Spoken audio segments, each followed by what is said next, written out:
नमस्कार दोस्तों, स्वागत है आपका भारत इनसाइट में, जहां हम देश दुनिया की बड़ी खबरें और भारत से जुड़ी अहम मुद्दे पर गहराई से चर्चा करते हैं। तो चलो शुरू करते हैं आज का वीडियो। क्या भारत को चीन के साथ अलायंस करना चाहिए? देखो, बात ऐसा है कि अलायंस तो ज़रूरी है। हर सब को करते हैं एक दूसरे को अपने ट्रेड को बढ़ाने के लिए, व्यापार को आगे जारी रखने के लिए। बट हाँ, बात जहाँ चीन की आती हो तो मेरे हिसाब से तो अभी इतना ज़रूरत नहीं है और अलायंस होनी चाहिए। पर हाँ, कुछ चीज़ें, शर्तें जो है हमें चीन से अलायंस ना करने पे मजबूर करती है। जैसे चीन पे भरोसा करना सबसे बहुत बड़ा एक कारण है, क्योंकि हम पहले भी देख चुके हैं चीन के साथ अपने बहुत सारे सीमा विवाद है।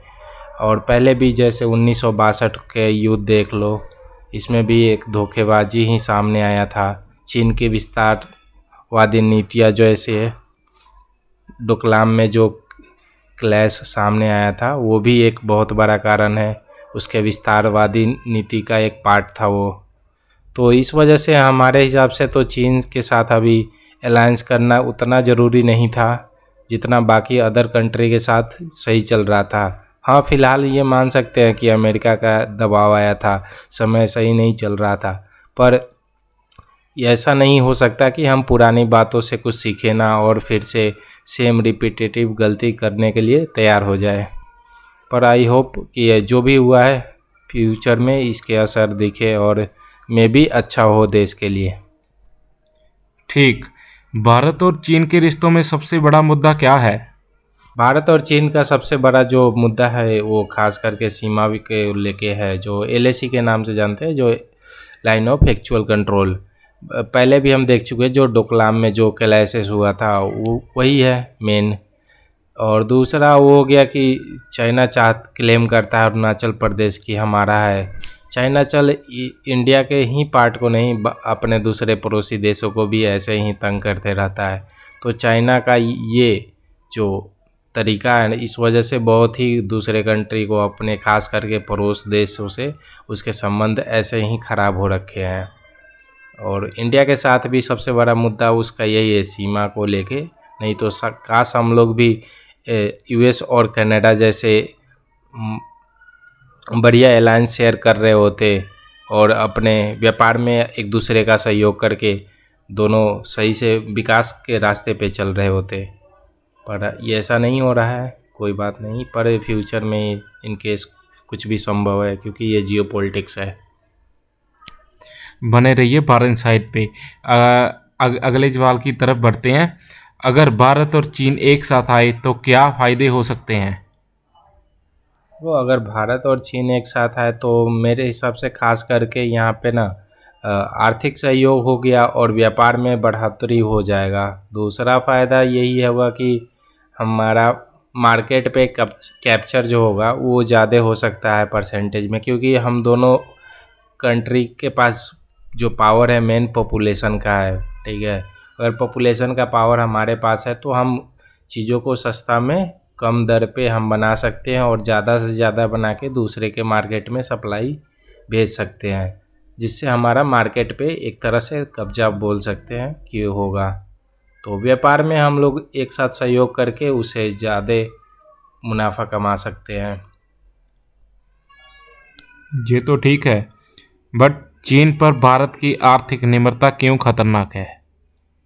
देखो, चीन पे हम पूरी तरह से आत्मनिर्भर नहीं हो सकते। जैसा कि पहले भी मैंने मेंशन किया कि 1962 हो गया, जवाहरलाल नेहरू के टाइम में, जब उन्होंने चीन पे भरोसा दिखाया था और चीन ने गद्दारी का सबूत जो दिया था पूरे देश को, तो हम वो भूल नहीं सकते। आत्मनिर्भरता और भी, क्योंकि वो जैसे आर्म्स हो गया और डिफेंस की जो भी चीज़ें हैं, तो जो भी इंडिया का दुश्मन है उन कंट्री को वो सप्लाई करता है।